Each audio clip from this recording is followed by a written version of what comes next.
Hello and welcome to David's Closet. On this channel, we like to talk about handbags, accessories, and all of those things from the male point of view. So if that's something that interests you, please subscribe to my channel and comment below. Let me know how you like my videos and watch all of my videos on my channel. Today's video will probably be a little bit short, and it is going to be a first impression slash couple day review of the Minkoff Edie in the size Maxi.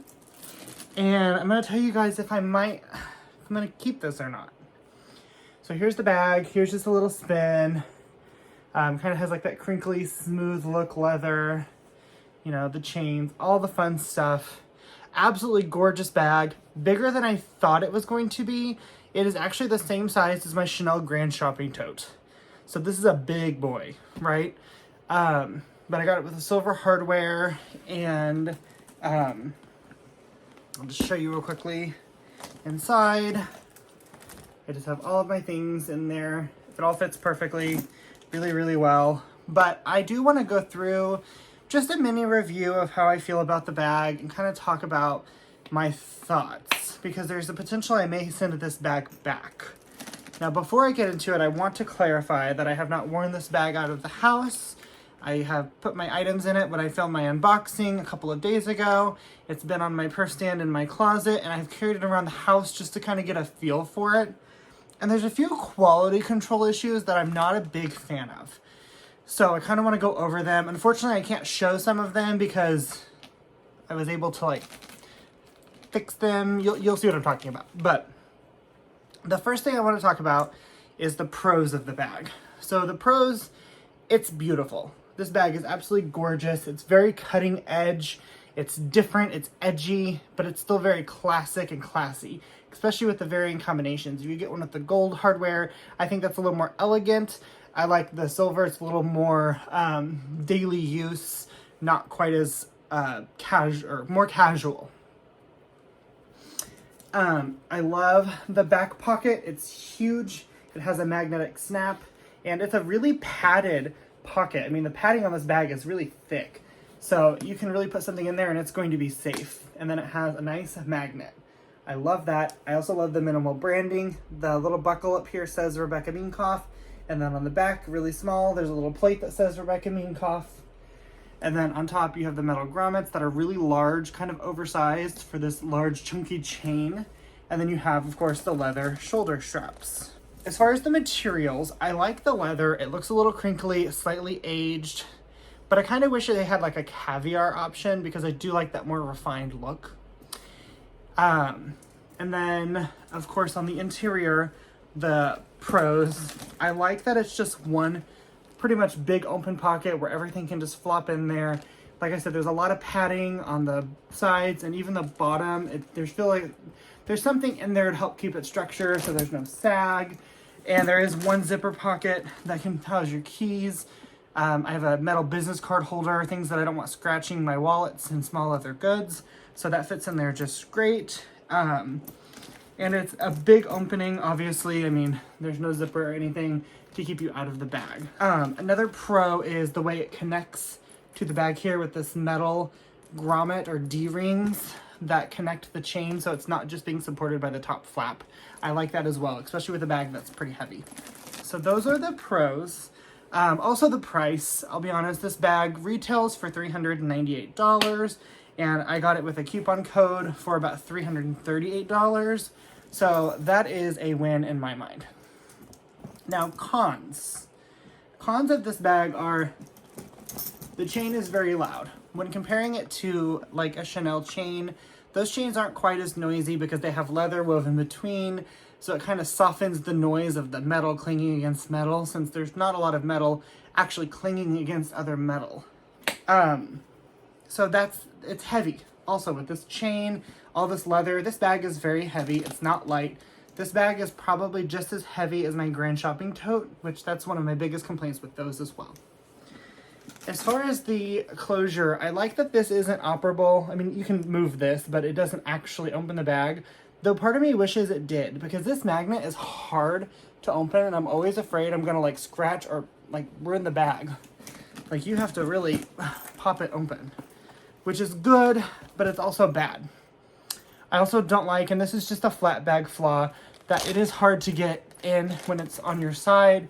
It's kind of hard to get in here and get what you need out, but it's not impossible. And even though I love these rings, like I mentioned earlier as a pro, they're also a con because it does make it a little difficult to get in here because the chains don't flop back behind completely out of the way like they would with a Chanel tote. The only other thing I'm not a big fan of, and it's not that big of a deal because the bag is very wide and big. I wish the interior color was like a canvas, just so it was a little bit lighter inside. I wish a lot of bag designers would do that, so it's not just Rebecca Minkoff, but I think that would be a great addition. So when we're talking about the quality though, and the reason I'm potentially going to return it, when I got the bag after I recorded my opening or my unboxing, and I want to say when I'm recording, I have a big ring light shining on me, a light here, overhead light. I'm blinded by light, so it's hard for me to really see the details of the bag. It's not until I can turn all that off and just look at the bag in like natural sunlight, I can see everything.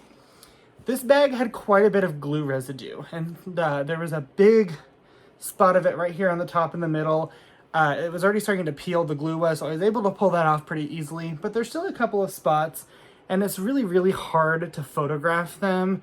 Like you can see one up here. There's just a couple of spots where there's nicks in the leather or it's glue residue, and I don't want to pick at it because, of course, I don't want to hurt the bag. But that's a little bit frustrating. And then yesterday, when I picked it up and I carried it around my upstairs just to kind of get a feel for it and see, you know, do I like the way it works? And you're not going to be able to see it because I was able to get it off. But coming out of these grommets, there was orange flakes coming out all around it. And it kind of looked like a caution sticker, you know, the big orange, really bold. And my guess is that when they make the bag, they probably have some sort of stencil sticker that they probably put on the leather to punch the holes. And maybe it got left on and the metal grommets were just clamped on top of it. And as you kind of use the bag, it maybe moves that little sticker or that piece of paper and it's coming out. I noticed it when I carry it, and I haven't obviously carried it since then, so nothing else has happened. But I don't like that because it was very in your face. And I mean, I was able to kind of just do that and it blew off. But I don't like that. That kind of frustrates me. And then there are a few stitches on the bag that, again, it's really hard to tell.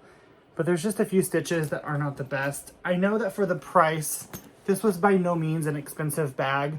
But I do think that I might send it back. I do have another bag that I've also been eyeballing that I may or may not purchase online. And part of me thinks that maybe these funds would be better served there. Now, I hate returning bags. We all know that. That's not my thing. I despise it. And I also despise it when I open and unpackage the whole bag. I know Autumn Beckman's really good about trying to keep as much of the packaging on.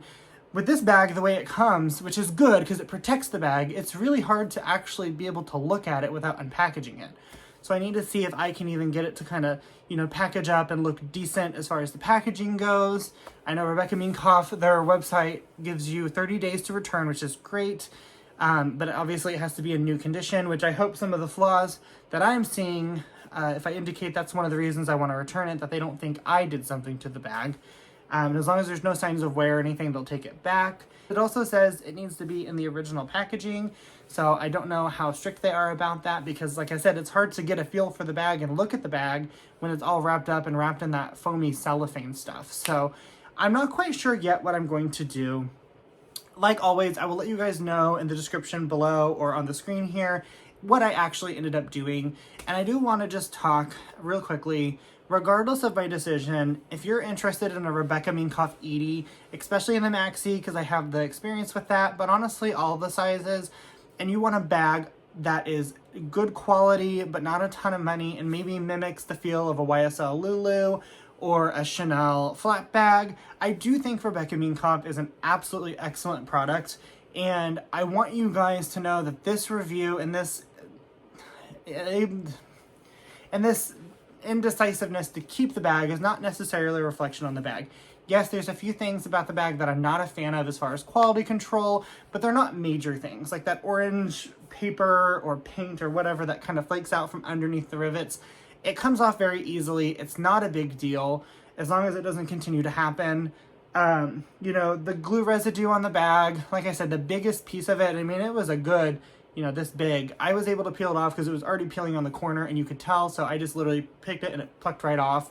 And what's remaining on the bag is not super noticeable. I only notice it in direct light when I'm looking for it. So these are all things that I don't think should be a deal breaker if this is a bag that you truly love. I just don't know if I love the bag enough to have those issues for what I paid. With that being said, I literally have brand new Louis Vuitton bags that have also defects and things very similar to these. Glue residue. My Speedy 30, I noticed just the other day, I was in a really bright light with it, and the glazing from the handle, it must have splattered a little bit on one of the chaps, so there's a couple dots. It's a really dark black color or dark brown, and it's on the dark brown chap, so it's not noticeable unless you're under extreme lights. So these things also happen with luxury brands, so don't feel that way.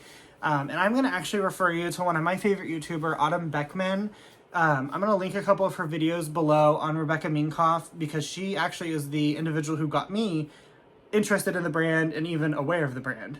They are carried at several department stores, like medium to higher end department stores. And I'd always seen them, but I never really knew what they were until her channel and she started talking about them. And she was very passionate about the brand as well. And I think she still has several Edies, and she actually has this Edie. At least she did. I don't know if she still has it or not, but I'll link a couple of those below so you can see those because they are great bags. They're great quality for the price. Again, this bag being $398, and then I'm sure at any given point you can find a 15% off coupon, kind of like I did, for about $340 or less. It is a great bag, but for me, when I look at my collection, I have a lot of bags, too many. I'm actually going to try to sell a few of them here and there. Not my luxury designers, but some of my Coach bags I'm going to list on my Poshmark, I think. But for me, it's will I grab it? You know, that's what I really have to think about. And I do think it is an absolutely gorgeous bag. I think the shape, the style, the size is perfect. I mean, really well constructed overall. Like I said, a few minor flaws, but overall, really well constructed bag. And I just think it's absolutely gorgeous. So I don't really know. I'm really torn. Part of me thinks you should sell it or return it and put that $300 towards the bag that I think I'm going to purchase from Fashion File. But then the other part of me says, you know, it's only $300. That's a lot of money. Don't get me wrong. But in comparison to some of these other bags, it's kind of a drop in the bucket. So then I keep thinking, well, maybe I should just keep it because it's not going to make or break a deal. I'm not going to not purchase another bag, or the bag I'm thinking about buying. I'm not going to not purchase it because of this bag. So that's the tea on it. Like I said, I'll let you guys know because I do need to decide soon because I have to try to get it all packaged up and ready to go back if I do. So, but overall, Rebecca Minkoff, I would totally purchase a bag from them.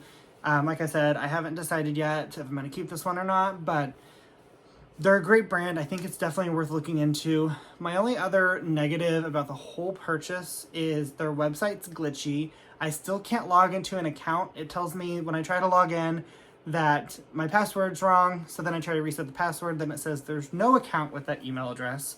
So then I'm like, okay, well, let's make an account. And then you try to make the account and it says an account already exists with that email address. So something is really glitchy there and it won't let me in. And then the return policy is really odd. On the website, it states when you're purchasing, they'll include a return label and all you have to do is ship it back if you don't want it. But then I didn't get a return label, so you go to the website and if you click around and navigate through some of the menus, you'll find a return request form that you have to fill out. So it's a little bit unclear on that. And for these smaller brands and, you know, less prominent brands, I really wish they would kind of improve that e-commerce experience, especially if they're not going to be sold at a ton of retailers where you can go in and just openly purchase the item. So that is my opinion and really quick review and first impressions of the Rebecca Minkoff Edie Maxi size black and color black and silver. Let me know if you have any other questions, and like I said at the bottom of the screen here, there'll be an update on what I decided to do with the bag. And keep your eyes and ears out in the next week or so. There might be a really major unboxing, because let me tell you what, the bag that I found online, I died. So, yeah. Thanks so much for watching.